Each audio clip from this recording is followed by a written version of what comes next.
Há 2500 anos, um escriba grego descreveu uma incrível lista de maravilhas.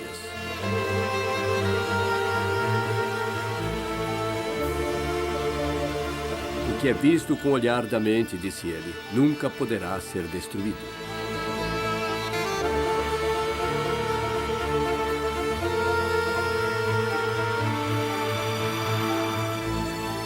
Até hoje, essa lista mágica ainda assombra o mundo moderno. As 7 maravilhas do mundo.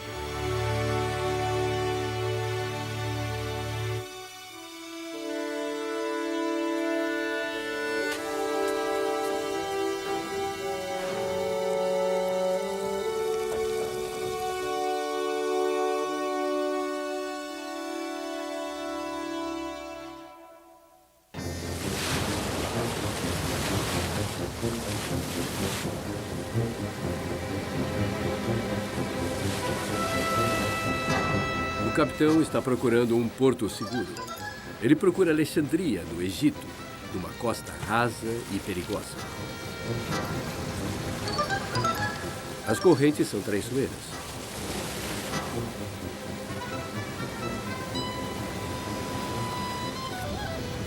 Os marinheiros têm procurado seu rumo assim há milhares de anos, jogando essas pedras e vendo se tem lama de rio na linha, mostrando que estão perto da costa. Antes que a cidade moderna e suas elevações fossem construídas, você não via nada além deste horizonte até quase ir bater na praia. De todas as 7 maravilhas, a mais prática era o antigo farol chamado de Faros.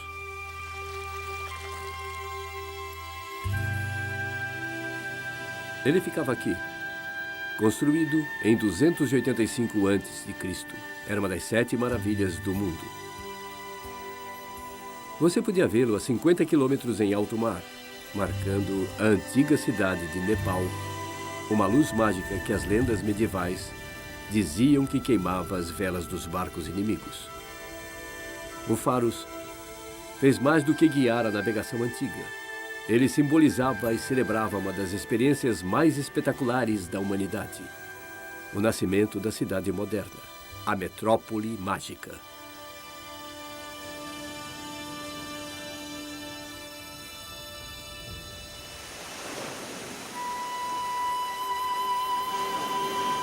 Antes, ao longo da costa do Egito, havia apenas alguns vilarejos de pescadores, algumas pedras, alguns bancos de areia e algumas focas tomando sol.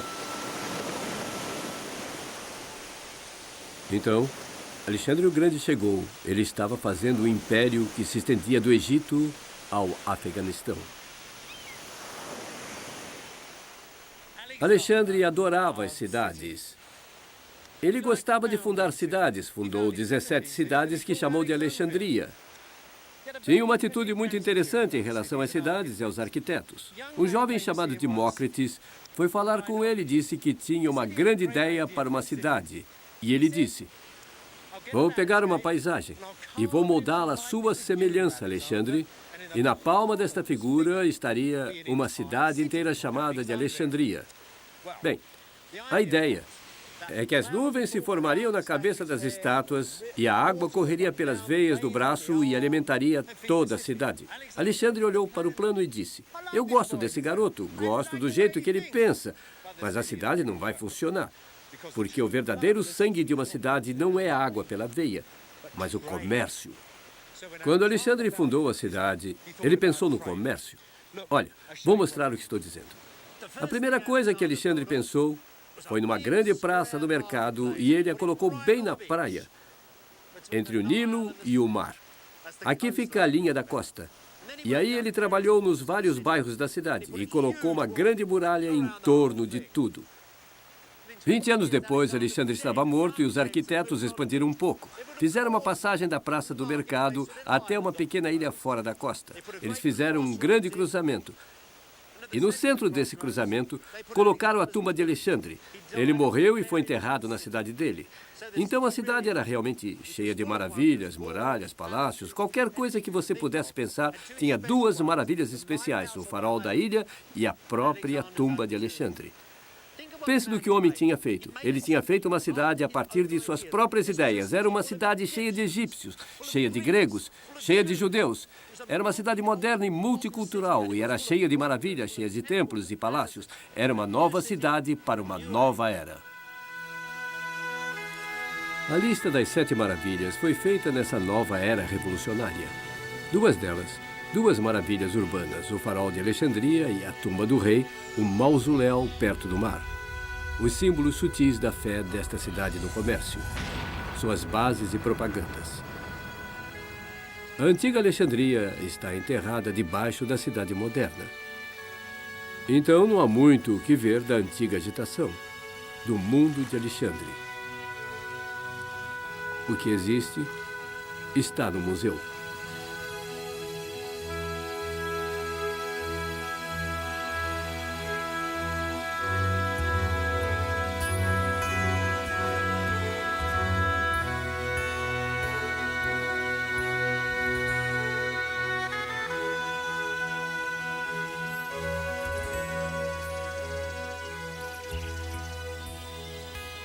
Eu gosto de museus locais. Estão cheios de coisas reais. Não são antiguidades compradas no leilão. Apenas pedaços encontrados enquanto faziam uma garagem ou colocavam um farol de trânsito. Apenas pedras soltas de cidades enterradas.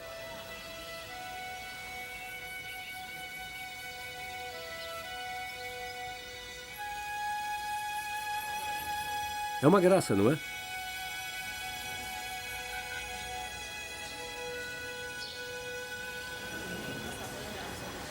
É um fragmento muito bonito de uma Alexandria completamente desaparecida, do primeiro grande período grego.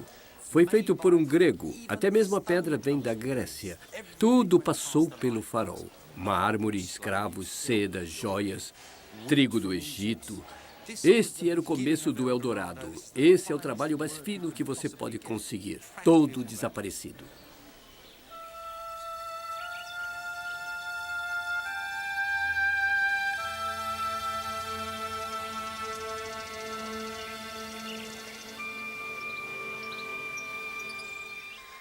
Olha só isso. Antiga Alexandria, Alexandria clássica em 1,5 metros. Aqui está um altar grego da casa de alguém.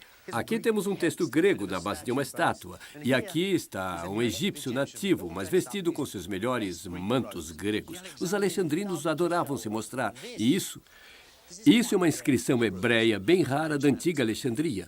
Os judeus eram um grupo muito poderoso dos cidadãos de Alexandria. A Bíblia judaica, o Velho Testamento, foi traduzido para o grego aqui sob a sombra do farol.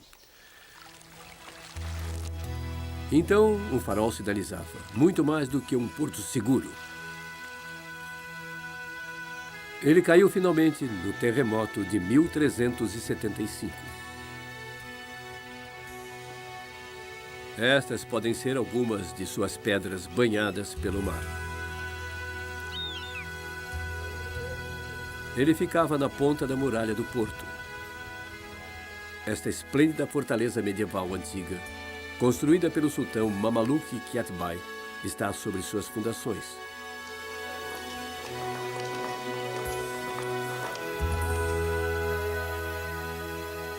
O Pharos era pelo menos 5 vezes mais alto, com mais de 100 metros. Era o edifício mais alto de sua época.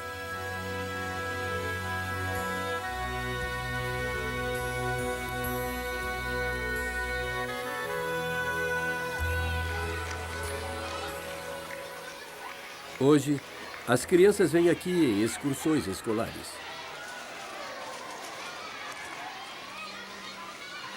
E em torno delas, as paredes medievais estão ornadas com pedras muito mais antigas. Aqui estão elas, vejam. Hieróglifos de um faraó. 2.500 anos depois de estarem num grande obelisco. Agora na porta de um forte árabe.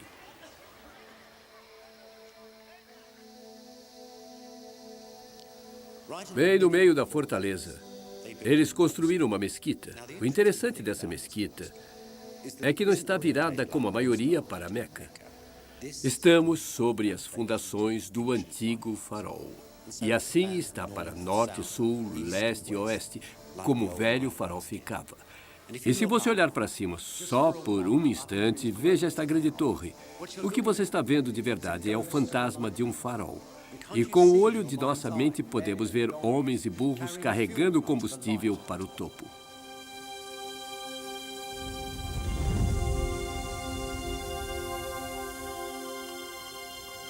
Mas existe um lugar onde ainda podemos ver um farol antigo bem preservado em pé até hoje. 50 quilômetros a leste de Alexandria, na mesma linha da costa, um farol miniatura. Quadrado, octogonal e redondo, com uma escada interna.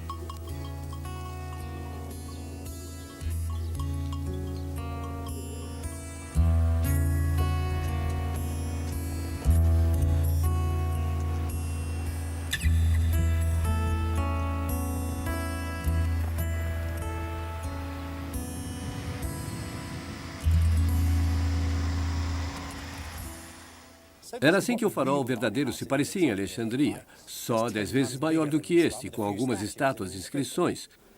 Não como aquelas coisas maravilhosas que você vê nos livros infantis. Nem ele tinha lentes enormes no topo. Se conta muita história de que ele tinha uma lente mágica que focalizava a luz para incendiar navios inimigos. Não tinha nada disso. Ele tinha um foguinho aqui em cima que provavelmente só era aceso quando os barcos passavam. Mas qualquer coisa, mesmo uma torre, é ótima para essas águas perigosas. Mas sabe, esse farol não era apenas para os navios.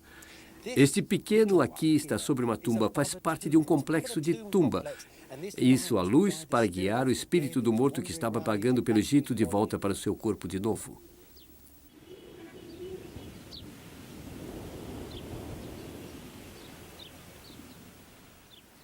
E este foi feito pouco depois do grande farol ter sido feito. Quando eles começaram aquele farol na Ilha de Faros, em Alexandria, aquelas pessoas estavam dizendo: vejam nossa nova cidade, estamos orgulhosos dela, sua riqueza, seus bens, sabedoria, aprendizado. Esse farol vai dar uma luz nova ao mundo antigo. Então, o grande farol, sua lanterna cercada de placas de vidro, se tornou o símbolo da cidade. Mas nem tudo estava bem dentro da metrópole mágica. Com a incrível mistura de fé e costumes da cidade, muitos alexandrinos se sentiram solitários e inseguros. Foi o nascimento de uma alienação peculiarmente moderna.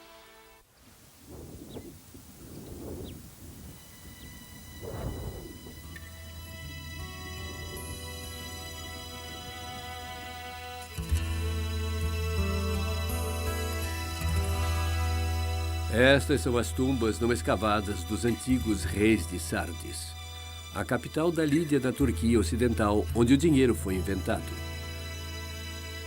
O dinheiro era o combustível das novas cidades de Alexandre. Das 7 maravilhas até a Bolsa de Valores, uma grande parte do mundo moderno começou aqui, atrás desses campos borbulhantes.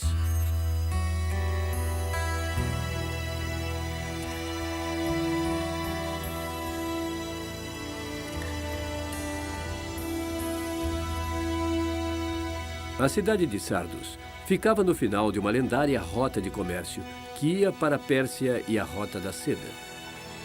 Com mercadores, mercenários e reis como Creso, cuja riqueza lendária vinha do ouro tirado, dizem, de um pequeno riacho que corria por esses montes direto para a antiga praça do mercado da cidade.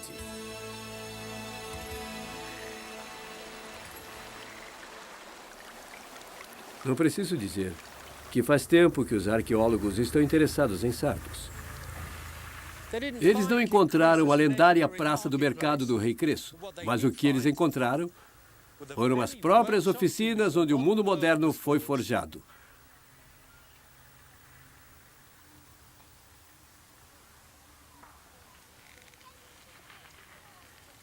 Quando os arqueólogos modernos escavam sítios como este, Eles sempre peneiravam toda a terra que eles tiravam. E, para a surpresa deles, os arqueólogos que trabalhavam aqui encontraram pequenas pérolas de ouro em suas peneiras. O que eles tinham encontrado não era a Praça do Mercado, era o lugar exato, o lugar de fundição de ouro que vinha do riacho. O que acontecia aqui é que, nesses pequenos buracos, eles colocavam todo o ouro e a madeira e o derretiam. E eles tiravam grandes placas de ouro do fundo. Isso já era feito havia milhares de anos. Isso não é difícil. Mas o que aconteceu depois foi revolucionário, porque você nunca conseguia controlar a pureza do ouro. Tinha chumbo, prata, todo tipo de coisa. Mas as pessoas aqui purificaram o ouro pela primeira vez. Eles pegaram essa adorável substância dourada, tornavam plana, misturavam com sal, colocavam em panelas e cozinhavam. E quando tiravam o ouro das panelas, pela primeira vez na história da humanidade, fizeram ouro puro controlado. Então, como sempre, o pó das vidas antigas, pequenas relíquias do passado, de repente se tornaram tão importantes. As pessoas vieram e trabalharam aqui no ano 600 a.C., quando Creso e algumas outras pessoas estavam experimentando com a ideia do dinheiro. O ouro puro significa que você pode fazer dinheiro que é sempre igual. É um símbolo eterno. Quando a deusa Ártemis foi estampada em quantidades iguais do ouro de Creso, as pessoas sabiam o que elas tinham nas mãos.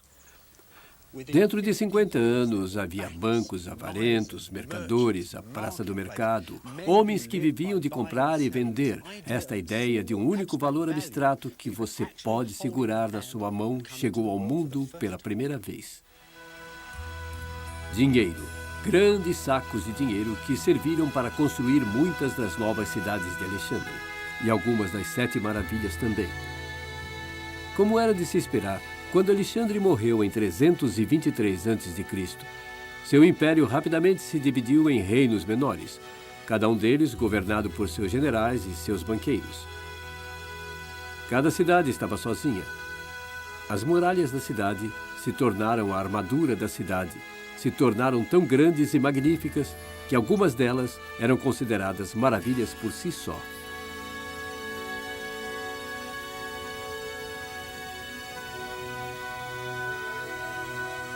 Estas muralhas tremendas, que se estendem por quilômetros pelas montanhas, protegiam a pequena cidade de Heracleia, perto do lago.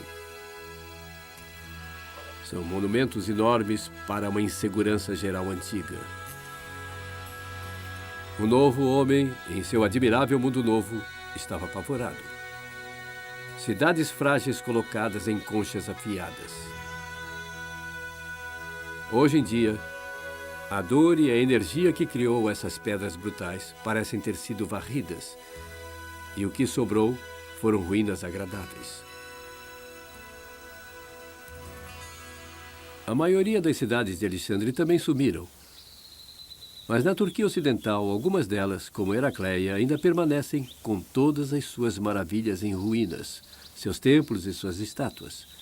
Meias lembranças das maravilhas, a ancestral de cada cidade moderna.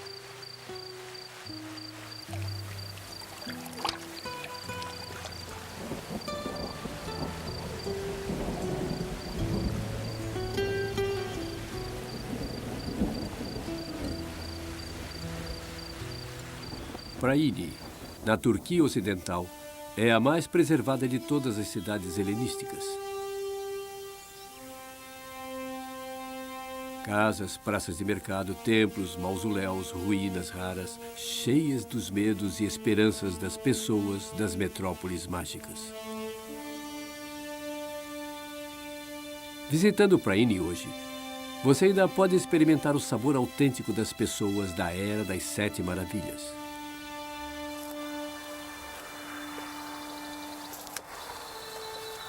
Temos aquelas grandes muralhas de novo, guardando os primórdios do mundo moderno. As pessoas da cidade achavam que Alexandre tinha dormido nesta casa. Depois da morte de Alexandre, você só podia entrar aqui de branco. A coisa não é só assim. Alexandre o Grande dormiu aqui, como George Washington dormiu aqui, sei lá. Naquele tempo, os heróis se tornavam deuses. Então, a casa de Alexandre se tornou um santuário, e ali está um lindo altar e mesas de oferendas, oferendas de mármore e todo o resto. Mas, mesmo assim, é uma casa helenística, autêntica do período das Sete Maravilhas. Uma família normal morando num sobrado, quartos altos, muito pequenos, muito escuros, janelas pequenas e escuras. Não havia muita luz entrando, não era muito aconchegante de fato. Mas nessas grandes cidades, o lar, a sala de visitas, era o meio da cidade.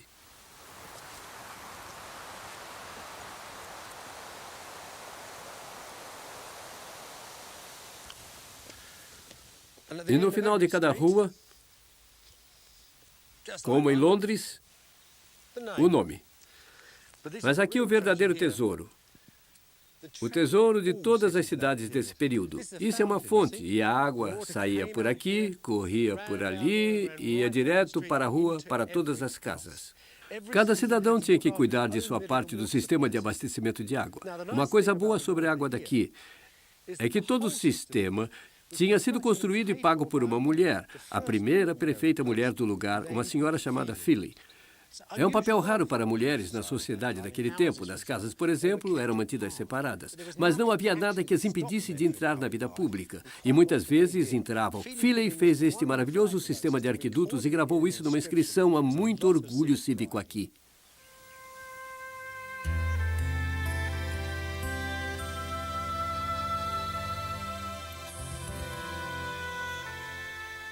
O óleo dessas cidades era o dinheiro. O dinheiro funcionou primeiro aqui nessa antiga ágora, as praças do mercado das cidades antigas. As cidades alugavam todas as lojas a seu redor e controlavam os preços, regulavam as quantidades, tomavam conta dos mercados. O que estava à venda? Bem, comida, escravos e importados. E essas lindas colunas de mármore.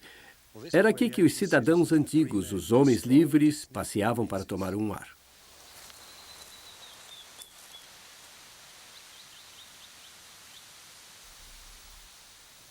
Estas cidades não eram realmente cidades, no sentido moderno da palavra. Nada de industrial foi feito aqui. Existiam escritores, artistas e pensadores, pessoas assim, em pequeno número. E um grande número de pessoas que passavam seu tempo por aqui, grandes proprietários de terra com seus escravos, e alguns pequenos fazendeiros também, talvez alguns pequenos negociantes, mas eram, na verdade, cidades de recreação, que nem assim Palm Springs ou Royal Tunbridge Wells. As pessoas se divertiam aqui, vinham para a Praça do Mercado, esses grandes espaços abertos, e se sentavam em suas cadeiras, falavam sobre o preço do trigo, ou se a estátua que tinham acabado de fazer era bonita como as Sete Maravilhas. E se você fosse muito rico, se desse um subsídio aos pobres, podia colocar seu nome numa pedra ou até numa estátua. Se você fosse perfeito, era uma vida muito boa, uma vida que durou quase 1000 anos.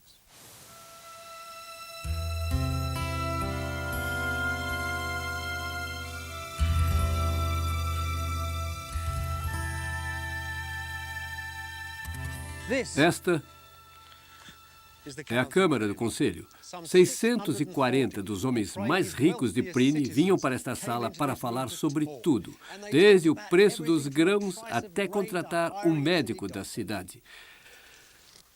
Essas pequenas câmaras do Conselho, seus assentos, seu espaço, o próprio ar delas, são os verdadeiros ancestrais da democracia moderna. Democracia não no sentido de sociedade tribais, onde todos têm direito de dar sua opinião, mas democracia no sentido de uma sociedade muito controlada e regulamentada. E aqui, nesse clima mercantilista, ela produziu uma sociedade dinâmica e agressiva que é realmente ancestral do nosso mundo moderno. Então, este espaço aqui, entre essas duas fileiras de assentos, isto é a verdadeira revolução.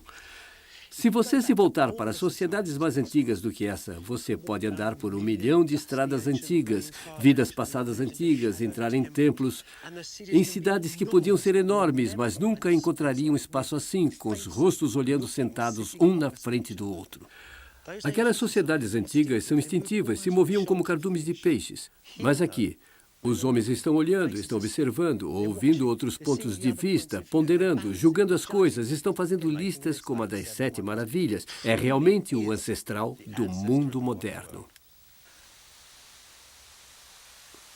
A vida na época era como uma corrida. E era aqui que os jovens aprendiam a competir. O ginásio e a pista de corridas da cidade, como seus antigos pontos de partida. Acho que se você fosse bom mesmo, acabava nos Jogos Olímpicos. Nada era bom demais para os jovens leões que iriam governar a cidade na próxima geração. Estas são as termas públicas, que servidas pelo aqueduto com torneiras e banheiro de mármore. Mas sempre água fria, porque usavam água fria e cabelo curto. Disseram até que Alexandre era gay porque ele tinha cabelo comprido. Mas vejam as instalações. Chão antiderrapante. E, é claro, lava-pés para os atletas. Todos precisavam disso. Depois de se lavarem e se esfregarem depois das corridas, era a hora da escola. Perto da casa de banhos, a sala da escola, com apenas 3 paredes. Dá para imaginar como era isso aqui no inverno? Muito frio. Aqui é onde os homens se irmanavam. Mas isso, na sala da escola, como em muitas salas de escola, aqui está coberto com os nomes dos alunos. Os garotos escreveram aqui nessa parede, cuidadosamente, letra por letra. Sabe, o dom de escrever em grego era apenas dado a essas pessoas privilegiadas dessas cidades. Ninguém mais no país sabia ler e escrever, a não ser algumas mulheres que aprendiam em casa, talvez. Mas aqui era realmente o centro. Era a voz que temos hoje da sociedade grega. Bem no coração de cada cidade, os mausoléus dos fundadores e os templos dos deuses. Existiam 2 tipos de templo. Um claro e de mármore, o outro escuro e de pedra escura. Este é o templo de Pliny, um refinado prédio. Claro, feito por um grande arquiteto chamado Pítios. E logo após ele ter projetado e construído o primeiro mausoléu, a tumba do rei, que era uma das 7 maravilhas do mundo. Olha, a razão da genialidade de Pítios não é o fato dele ter feito um templo grego com um telhado elevado e muitas colunas dos lados. Já se faziam isso há séculos. É o cuidado, é a minuciosidade dos detalhes que é tão inteligente.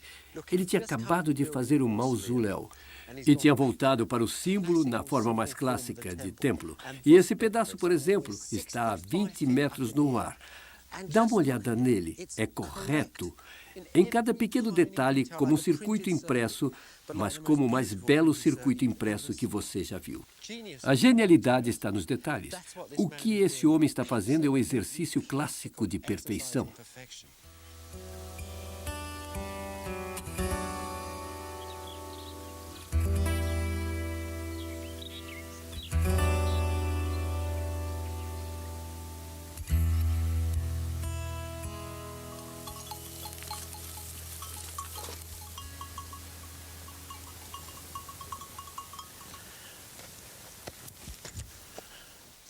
Aquele ali é o Templo de Atenas.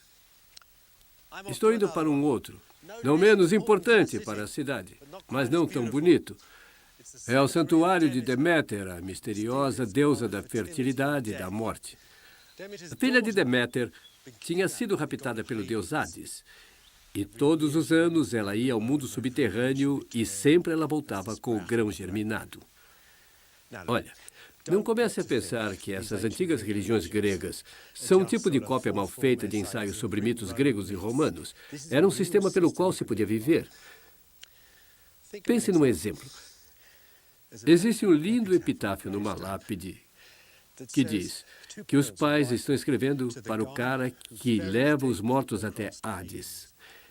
E eles dizem: tome conta de nosso garotinho. Quando ele sair do barco, por favor, ajude-o, porque ele não anda muito bem e ele está usando sapatos novos.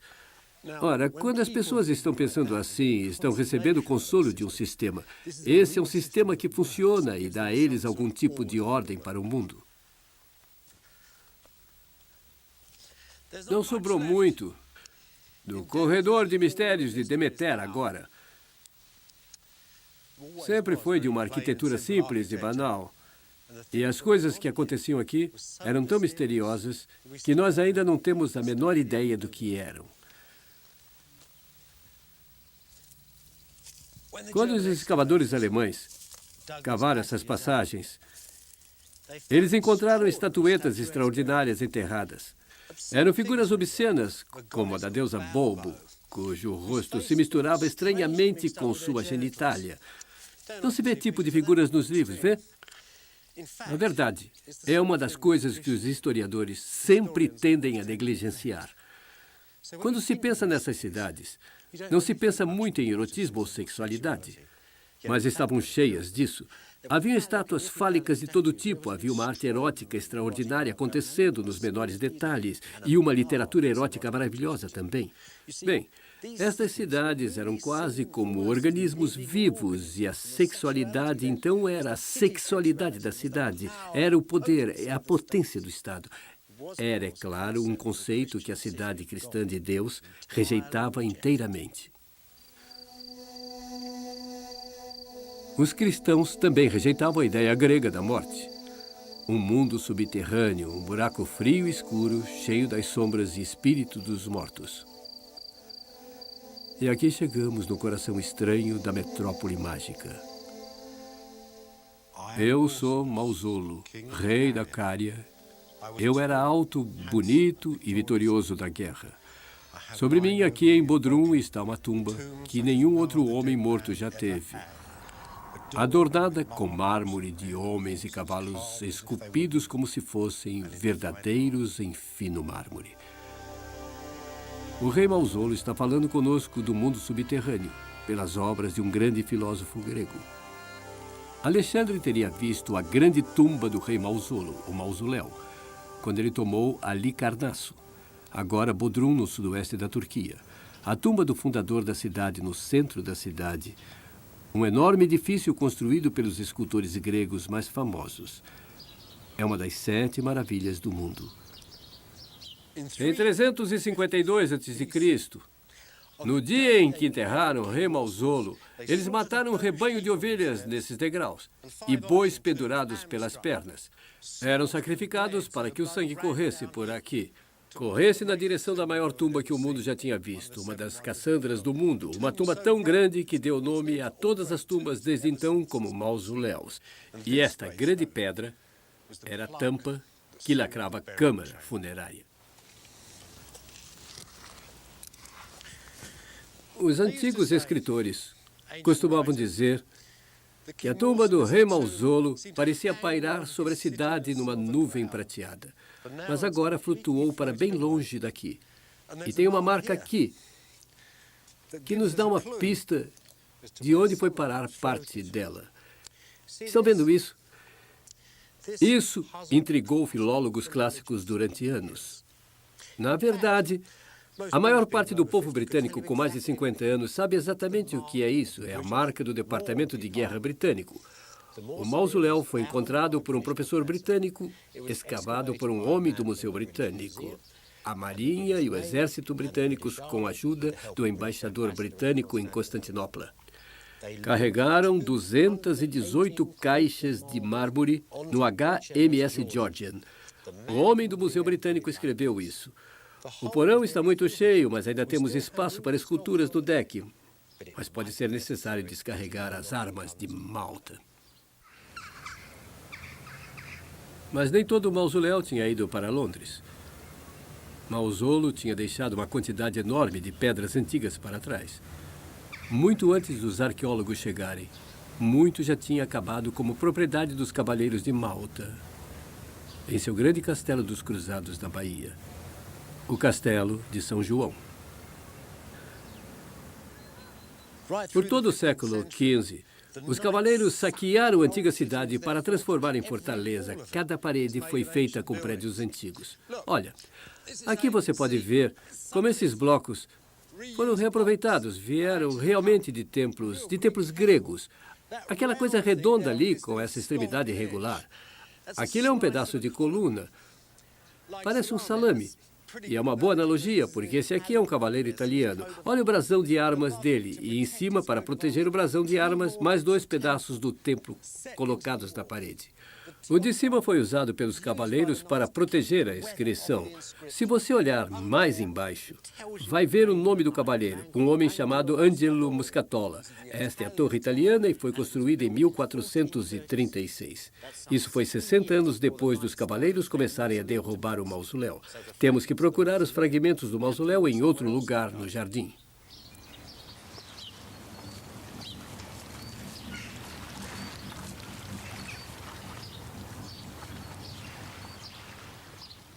Houve uma mudança da tecnologia das armas, canhões maiores e melhores. Isso finalmente causou a destruição do mausoléu. Foi derrubado pedra por pedra. Todas essas proteções que estão vendo em torno de mim vieram do mausoléu.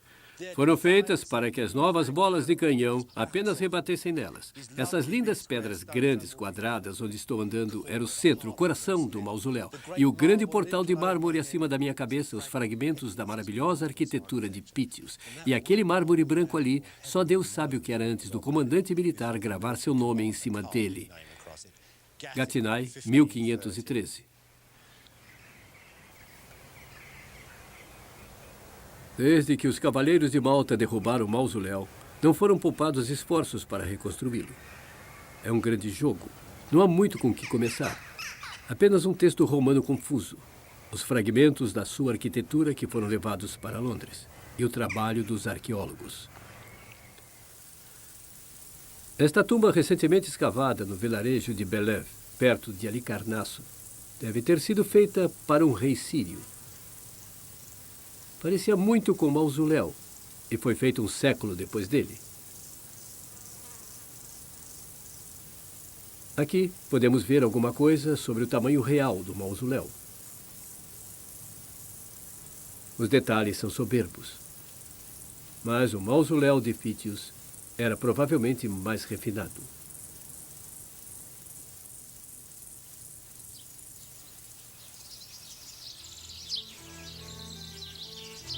Esta pequena tumba, na cidade próxima de Milas, um pequeno mausoléu, mostra por que os romanos diziam que o grande mausoléu parecia flutuar no ar.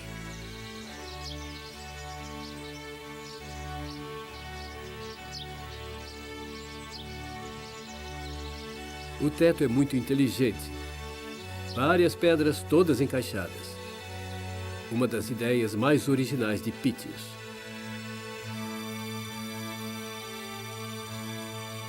Existem centenas de reconstruções desse edifício antigo e estranho, com seu telhado piramidal e filas de colunas, de arquitetos eminentes a poetas suicidas. O individual, misterioso mausoléu. Mas não há apenas aquelas reconstruções de papel. Achando que eram reis mediterrâneos, muitos banqueiros do século XIX, industriais, construíram mausoléus para si.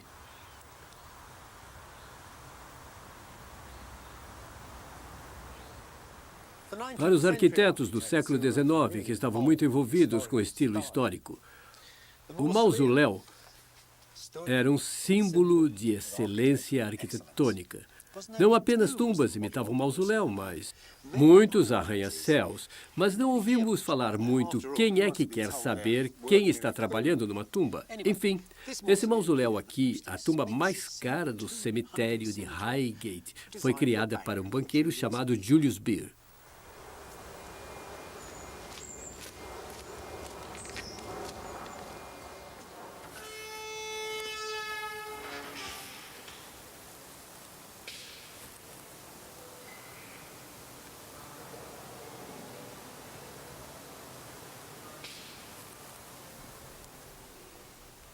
Aquela ali é a filhinha de Baer.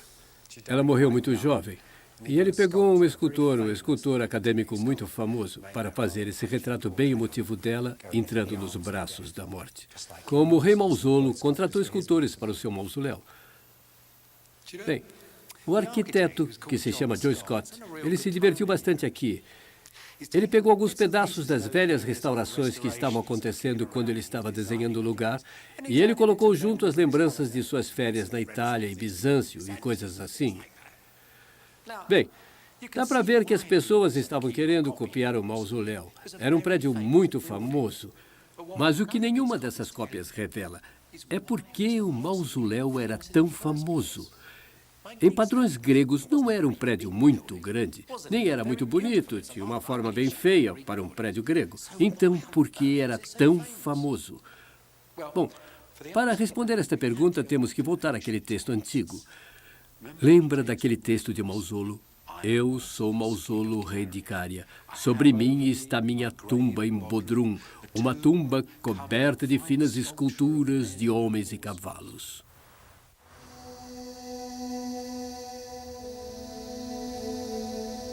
Entre os fragmentos do mausoléu mandados para Londres, estão pedaços das esculturas retratistas gregas mais antigas do mundo. Vejam como as imagens são poderosas. Esta é uma pessoa real, ou pelo menos um indivíduo enobrecido e aumentado. Pela primeira vez, homens e mulheres, não deuses de mármore, foram colocados junto das colunas de mármore. Essas esculturas diziam aos seus visitantes: esse podia ser você. É por isso que o mausoléu era considerado uma das 7 maravilhas do mundo.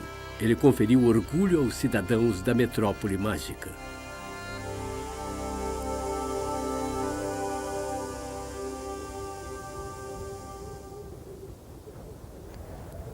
Hoje, o verdadeiro Alexandre parece tão arredio quanto o vento.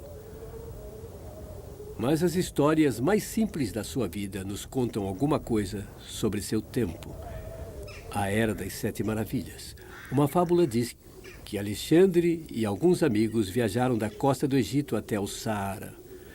Eles procuravam um famoso oráculo. Diz a lenda que eles se perderam aqui e quase morreram de sede. E que Deus mandou abutres para mostrar o caminho de descida da Montanha da Lua até um vale escondido no lago do oásis de Silwa.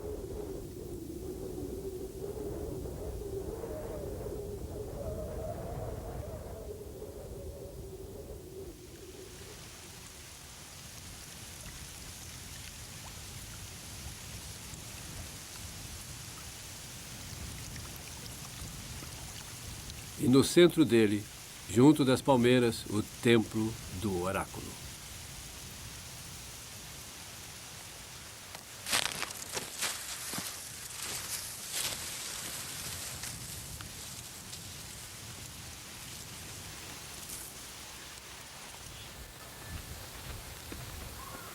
Dentro da câmara pequena e escura, coberta por folhas de palmeira, os sacerdotes egípcios contaram uma coisa a Alexandre que o afetaria até o dia da morte.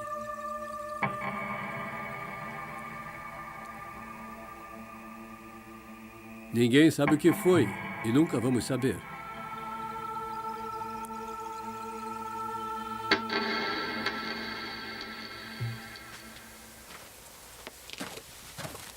O que quer que tenha sido, não impediu que Alexandre invadisse todo o Antigo Oriente, deixando suas cidades como conchas devastadas e empoeiradas.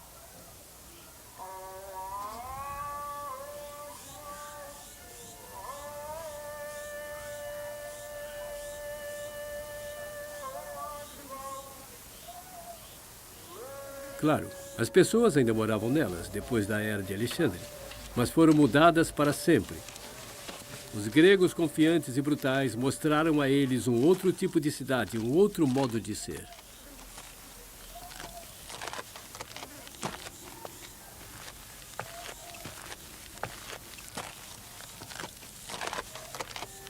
Esta história da viagem até Silwa mostra o próprio Alexandre procurando desesperadamente por antigas seguranças.